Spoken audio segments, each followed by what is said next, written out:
आप सभी को डॉक्टर नरेश कुमार का नमस्कार। आज की इस वीडियो में हम सूक्ष्म शिक्षण के अंतर्गत खोजपूर्ण प्रश्न कौशल की आदर्श सूक्ष्म पाठ्य योजना बनाना सीखेंगे।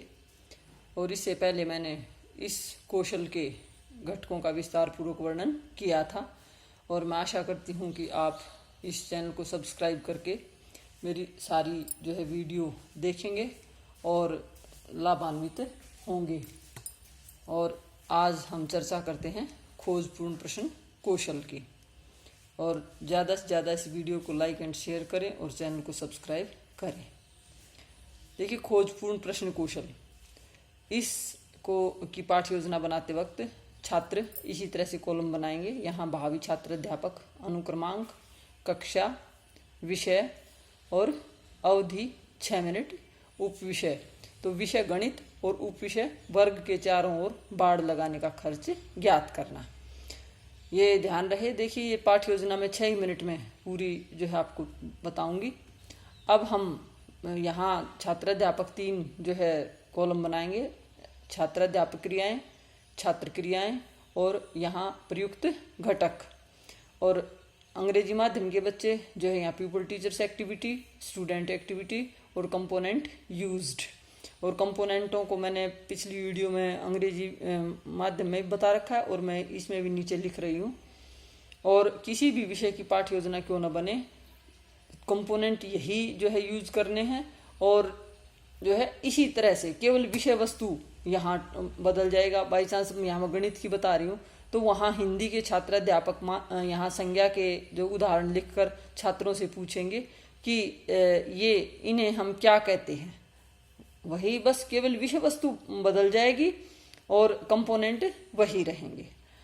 अब हम बात करते हैं। देखिए, यहाँ ये गणित की पाठ्य योजना मैंने बनाई है। अध्यापक चाक बोर्ड पर वर्गाकार आकृति बनाकर विद्यार्थियों से पूछता है कि ये कौन सी आकृति है। तो छात्रों ने उत्तर दिया वर्गाकार। तो ये कौन सा कंपोनेंट यूज किया, अनुबोधन। कि देखो, इसमें अनुबोधन का प्रॉम्प्टिंग का प्रयोग कैसे करता है कि भाई छात्र अध्यापक को छात्रों को कोई संकेत करता है, कोई सुझाव देता है, कोई प्रश्न पूछता है। तो ये मैंने इशारा किया ना कि आकृति बनाकर मैंने इशारा किया कि कौन सी आकृति है। अब हम पूछते हैं कि वर्ग के चारों ओर बाड़ लगाने का खर्च कैसे ज्ञात किया जाता है। अब छात्र क्या रहते हैं, मौन रहते हैं। ये प्रश्न पूछने का क्या उद्देश्य है कि अधिक सूचना प्राप्त करना। तो ये कंपोनेंट कौन सा हुआ, सीकिंग फर्दर इंफॉर्मेशन। फर्स्ट था प्रॉम्प्टिंग और यह है सीकिंग फर्दर इंफॉर्मेशन। फिर आगे अब छात्राध्यापिका फिर बच्चों को संबोधित करते हुए कहते हैं, अच्छा बच्चों, ये बताओ कि बाड़ लगाने हेतु खर्चा निकालने हेतु कौन कौन सी बातों की जरूरत पड़ेगी, कौन कौन सी बातों की आवश्यकता पड़ेगी। तो फिर छात्र उत्तर देते हैं कि बाड़ लगाने के लिए तय की गई दूरी। तो ये फिर कौन सा यूज हुआ, प्रॉम्प्टिंग, अनुबोधन। फिर उसके बाद इसके अतिरिक्त कोई और बात, तो बच्चे उत्तर देते हैं कि बाड़ लगाने की दर। अब ये क्या हुआ, अधिक सूचना प्राप्ति की है मैंने उस विषय के बारे में कि छात्र और भी जानते हैं। अब छात्राध्यापिका प्रश्न पूछती है कि वर्गाकार क्षेत्र में बाड़ कहाँ कहाँ लगाई जाती है। अब ये हो गया चारों भुजाओं पर। तो ये क्या था, रीफोक्सिंग, पुनः केंद्रण। फिर उसके बाद वर्ग में चारों भुजाओं का योग क्या कहलाता है। अब ये बच्चों ने उत्तर दिया परिमाप। तो ये क्या हुआ, आलोचनात्मक जागरूकता में वृद्धि। फिर उसके बाद परिमाप ज्ञात करने के बाद हम बाड़ लगाने का खर्चा कैसे ज्ञात करेंगे। तो फिर छात्र उत्तर देते हैं कि कुल दूरी को दी गई बाड़ लगाने की दर से क्या करके, गुणा करके। तो ये कौन सा कंपोनेंट यूज किया, अधिक सूचना प्राप्त करना।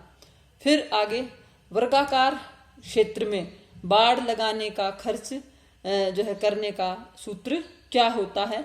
तो इसमें वर्ग का परिमाप गुणा में प्रति इकाई बाड़ लगाने का खर्च। तो ये क्या था, ये कौन से कंपोनेंट का यूज किया, आलोचनात्मक जागरूकता में वृद्धि जो है, इंक्रीजिंग क्रिटिकल अवेयरनेस।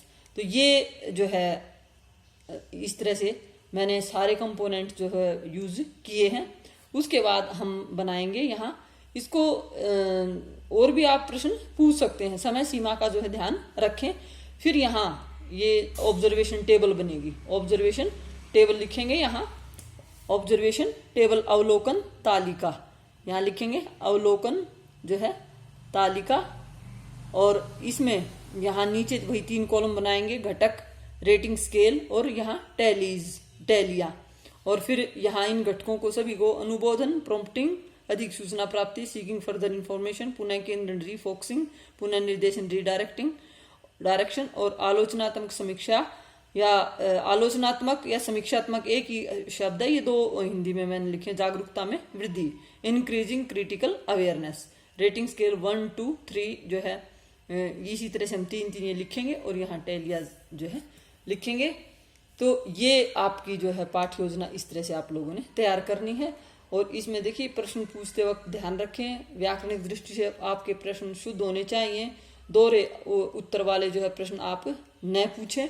तो ये जो है इस प्रश्न कौशल में थोड़ा सा सावधानी बरतने की जरूरत है।